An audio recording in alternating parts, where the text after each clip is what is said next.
Charlie's pill completely heals Hamid's leg, prompting him to swear allegiance. Charlie boards Chester's helicopter back to China. On the plane, Melba regrets and is ashamed of her friend. Charlie advises her to go to Ors Hill and reconcile with her father. Hamid returns to headquarters, his leg restored to normal, surprising his troops. He pardons Faisal and makes the 7 hostages lifelong laborers, instead of killing them as promised to Charlie. Chapter 2681. To Charlie, a blood relief heart-saving pill was really nothing. If he wants to mass-produce this kind of thing, he dare not say that he can directly put it on the production line, but it is very easy to refine 180, or even 3 or 200 in a day. The reason for playing so much is mainly to ensure that this thing is in the eyes of outsiders a very valuable pill. Therefore, giving Hamid a pill at hand is almost equivalent to a fruit farmer who owns 10,000 acres of orchard and giving someone an apple at hand, which is not worth mentioning. However, this thing is of great significance to Hamid. In a peaceful world where there is no war, a person with a disabled leg will have many inconveniences. He will even regard recovery as the greatest wish of life. What's more, Hamid is a general who seeks to survive in the war. Charlie cured his leg today, which is equivalent to saving his life.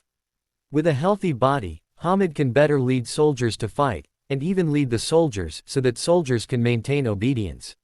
Therefore, he excitedly said to Charlie, "Brother, you are my greatest benefactor in this life besides my parents. In the future, as long as you need my help, your brother will die for you." Charlie nodded and said with a smile, "With the words of my brother, my magic medicine is in vain." Hamid said seriously, "Since my leg was scrapped, the team has dropped from more than 10,000 to 2,000. At that time, I actually didn't have the fighting spirit I had before. It's okay to come down. In the future, choosing a reliable force to rely on in the past can be considered as a guarantee." Having said this, Hamid was melancholic, suddenly a bit more fierce in his eyes. His voice became unusually firm, and he shouted loudly, "But now that God has given me this opportunity, let me meet my brother, you noble, and let my brother heal my leg. Then I, Hamid, from now on at the beginning, I must not sink into the same way as before. I must go all out to remake the team bigger and stronger. Perhaps one day, I can also become a real prince and general." After that, he looked at Charlie and said sincerely, "Brother, if the day I really become a prince, brother, when I am crowned, my brother must come to witness for me." Charlie nodded and said with a smile, "I think you have the fate of being rich and wealthy. I think it won't be long before you can wait until this day." Hamid laughed, stretched out his hand to Charlie, and said excitedly, "Brother, then I will lend you good words."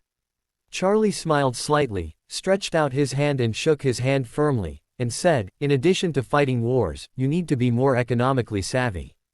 In this society, the economic foundation determines the superstructure. As long as you have enough funds, don't talk about 10,000 people at the bottom, even if there are 100,000 or 1 million people, it is not a problem at all." Hamid said seriously, "My brother is right. From now on, I will have to use 120% of the fighting spirit to regain the size of the team." While talking, the sound of a helicopter roared from a distance. In midair dozens of kilometers away, 2 bright lights approached quickly. Hamid knew that this was the helicopter that came to pick up Charlie, so he said with a bit of sorrow, "Brother, you are going away too hastily. I'm really ashamed of myself being a landlord and not being able to entertain you." Charlie smiled and said, "It doesn't matter, there will be opportunities in the future." After speaking, Charlie remembered something and then said, "By the way, Faisal and the others, it's not that they really betrayed you, but I used some tricks to add some psychological hint to them subconsciously. So after you go back, don't embarrass them. Because you are angry, just don't let them take up important positions for the time being." Hamid suddenly realized that he nodded and said, "No wonder they listened to your command one by one, it turned out to be like this." Having said that, he immediately assured Charlie, "Don't worry, my brother, I will definitely not embarrass them, and for the 7 hostages, I will keep them alive as you said." Charlie clasped his fists, "Then thank you, brother." Soon, a heavy civilian helicopter landed slowly on the top of the mountain. The plane still didn't land completely. Chester and Isaac jumped down from left to right, and hurriedly stepped forward and asked, "Master, are you all right?" Charlie smiled and said, "Do I stand here as if something has happened?" After speaking, Charlie pointed to Hamid and said to the two of them, "Come on, let me introduce you to him. This is Commander Hamid, the highest commander of this opposition army. He has studied in China. His Chinese is very good." The two of them shrank, and hurriedly said in unison, "Hello, Commander Hamid." Hamid greeted them politely. Charlie looked at the time and said, "Brother, it's late, I have to fly back to China, so I won't engage you more, let's talk about it next time." Hamid nodded, clasped his fist, and said, "My brother, I don't want to thank you less. Let's leave contact information for each other. I will give you my satellite phone number. If you have anything, you can find me at any time." Charlie said, "Okay, let's leave each other's phone numbers. If you have anything, you can call directly." After the two left each other's contact information, Charlie said to Melba, "Okay, Miss Watt, let's go." Melba then raised her head, nodding with an ashamed expression. Charlie bid farewell to Hamid again, clasped his fist, and said, "Brother, there will be a period later." Hamid also said very religiously, "There will be one inshallah." Afterwards, Charlie took Melba on the helicopter arranged by Chester. Hamid didn't want to leave in a hurry but watched Charlie's helicopter take off until he was no longer visible. Then he sighed and stepped onto his plane. In the helicopter returning to Lebanon, Chester, Isaac, and Vasily looked at Charlie with shock. Especially Chester. He originally thought that if Charlie went into Hamid's sphere of influence alone this time, 90% he would be taken prisoner, and he would definitely have to ask Wade family back home to pay for the ransom. In fact, after knowing these circumstances, Mr. Wade was already ready to spend money to redeem him. The company registered by the Wade family abroad has already prepared tens of millions of dollars in funds. As long as Hamid gave an account, he could immediately hit the money. But what Chester thought of was that Charlie not only rescued the person, but Hamid himself took him to the meeting place. What made him even more incredible was that Hamid was calling him his brother and was very respectful to him. Just when Chester was so shocked that he couldn't add anything, Charlie asked him, "Old man, is the Concorde airliner ready?" Chester came back to his senses and said hurriedly, "Master, we are going back to the airport, it is ready, you can take off at any time." Charlie nodded in satisfaction and said, "Direct airport, transfer to Concorde and return home immediately after arriving." The slender Concorde airliner took off from the Lebanese capital Beirut International Airport.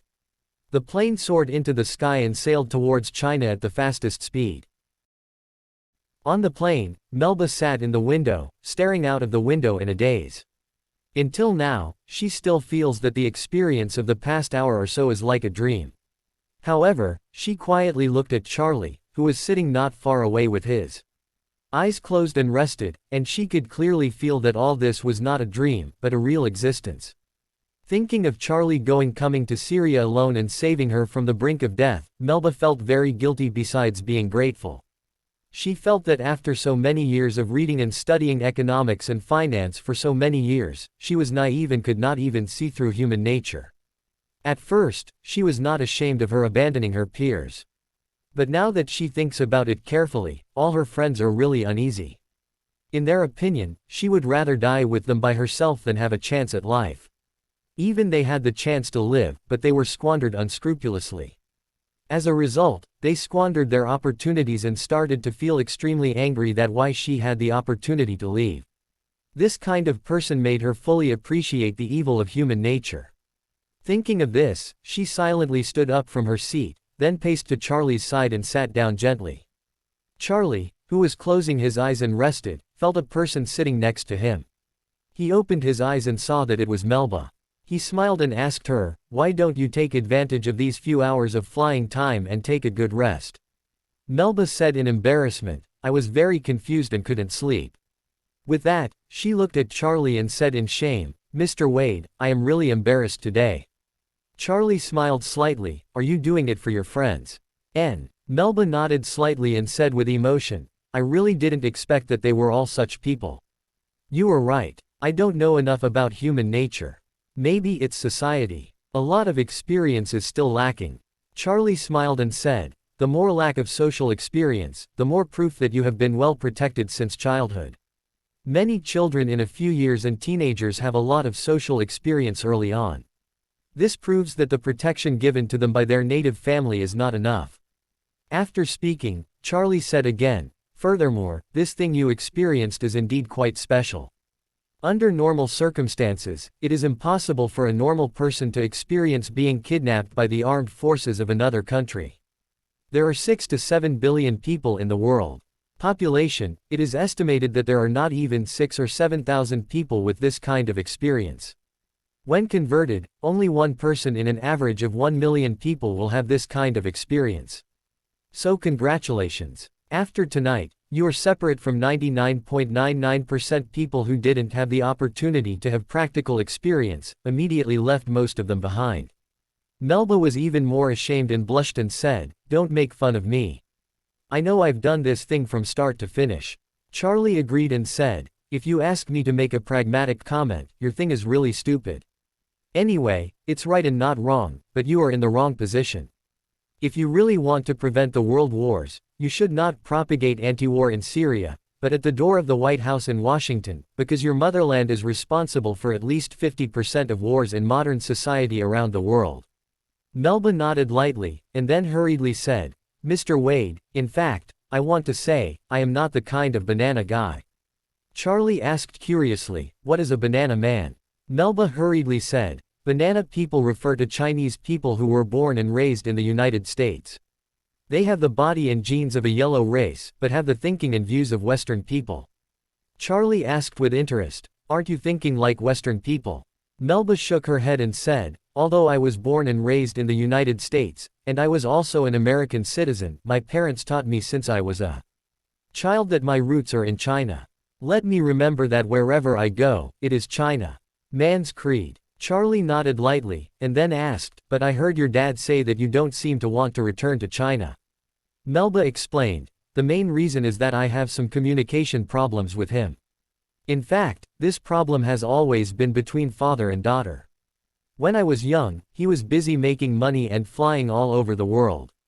Fly away, seldom cared for me, and rarely allowed me to experience fatherly love, so the relationship between the two of us is relatively rigid. After my mother passed away, the relationship became more rigid, and I did not want to return to China. This opinion was just an excuse to reject him." As she said, Melba sighed, and continued, "Actually, I have thought about it myself. Even if I don't want to ease the relationship with him now, when he is really old, I will still find a step to take care of him. I always thought he was only in his 50s, and he hadn't reached the time when he has to relax."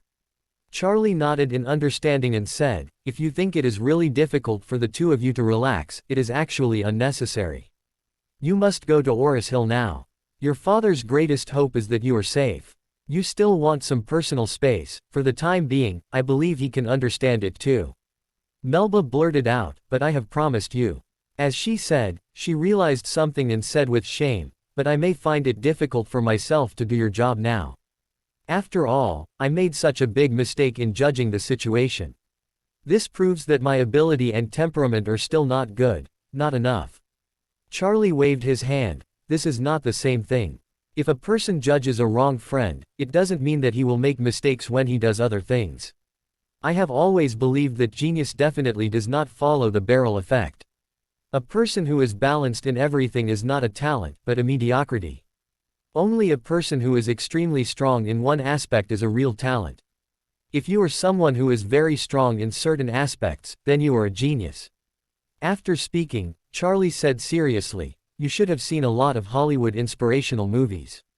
Some people seem to be fooled, but they are very talented in mathematics. Some people know nothing, but they can play basketball superbly. Some people can't even speak well, but they are top physicists or astronomers. Even a top genius like Einstein couldn't do everything. So, for me, as long as you can do this business well, other shortcomings are not a problem in my eyes." Melba nodded lightly and said seriously, "Mr. Wade, as long as you are willing to give me a chance, I will definitely go all out and do my best to help you do this business." Charlie said with a smile, "That's great. In addition, I think you can relax with Uncle Watt when you go to Oris Hill this time. He really cares about you very much. If it weren't for him, I wouldn't be able to come to Syria to rescue you." When Charlie and Melba hurried back to Oris Hill without stopping, Hamid also hurried back to the valley in northern Syria. At this time, his subordinates were talking about it, and everyone didn't understand why Hamid had to send a hostage out suddenly. Moreover, in addition to the woman hostage, there was another guy that everyone had never seen before. They didn't know where he came out from, and then he followed Hamid. At any rate, it is also a heavily guarded military garrison. Someone unknown to anyone will appear inexplicably. This kind of weird and even strange thing happened here for the first time. So after Hamid left, everyone couldn't wait to know what happened just now. Hamid's deputy went to the cellar in person, looking for someone to ask what happened, but Faisal and others, who were loyal to Charlie, took advantage of the fact that the cellar had only a narrow entrance and an iron gate that was easy to defend and difficult to attack. They kept inside the iron gate, not allowing anyone to enter. Hamid's deputy also didn't expect Faisal to betray, and in a hurry, he couldn't wait to explode with a bomb, but when he thought that there were 7 hostages who might be exchanged for the ransom, he temporarily dismissed the idea. However, he was also very clear in his heart that although the cellar was easy to defend and difficult to attack, the cellar itself was also a dead end, so as long as he held the exit, Faisal would surrender in no time. As a result, he immediately deployed nearly 100 additional armed forces in the yard, with all gun points aimed at the exit of the cellar, to ensure that anyone coming out of it would be beaten into a mess in an instant. At this moment, the helicopter roared in the sky, making everyone nervous. They recognized that this helicopter was the one that Commander Hamid had just taken. But no one knows now whether Commander will step out of the chopper after it has landed.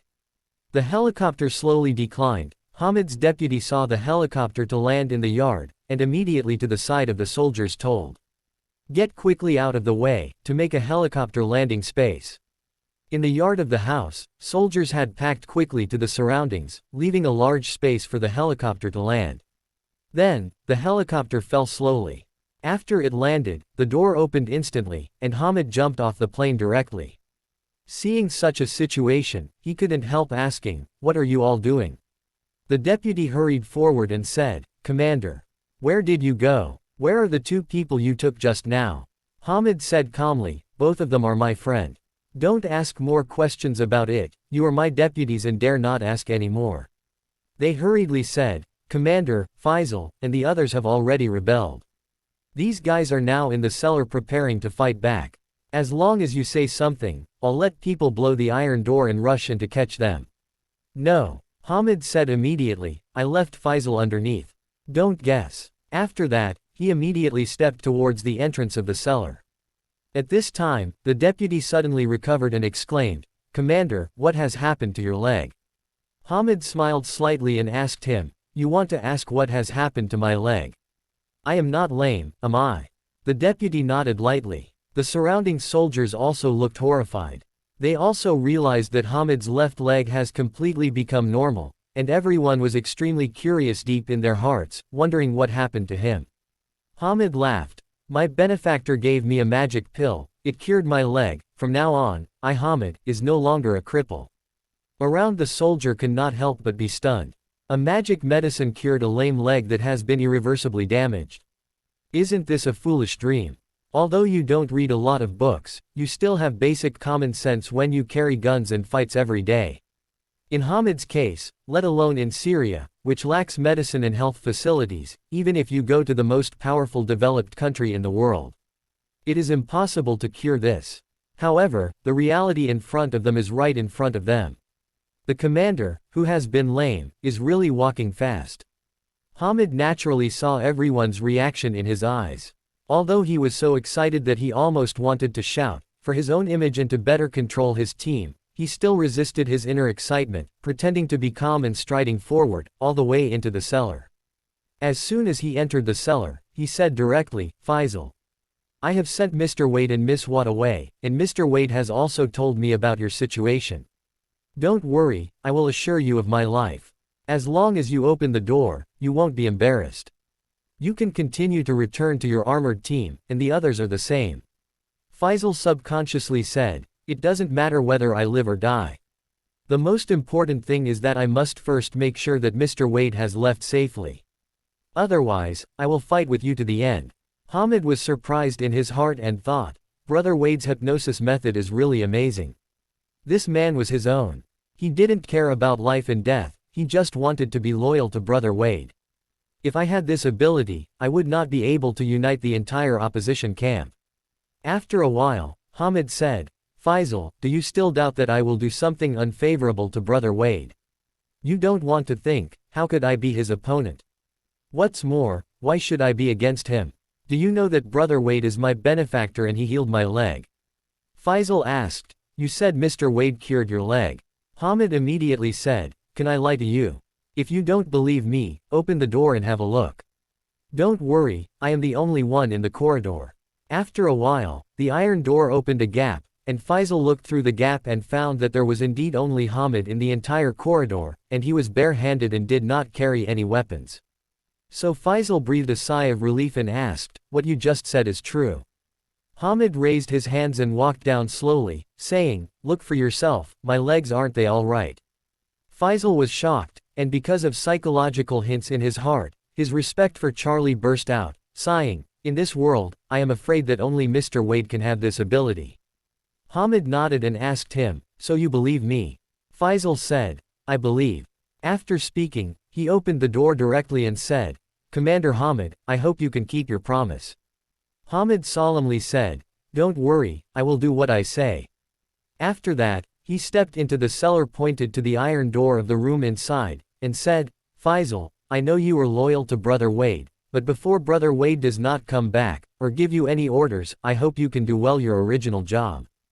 Faisal nodded and said, No problem, Commander Hamid.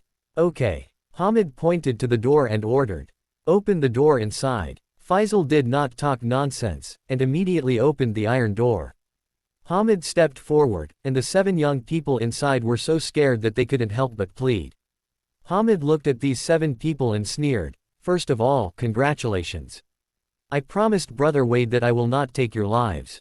Your lives are saved. The 7 people wept with joy when they heard this. One man cried and asked, Commander, when can you let us go back?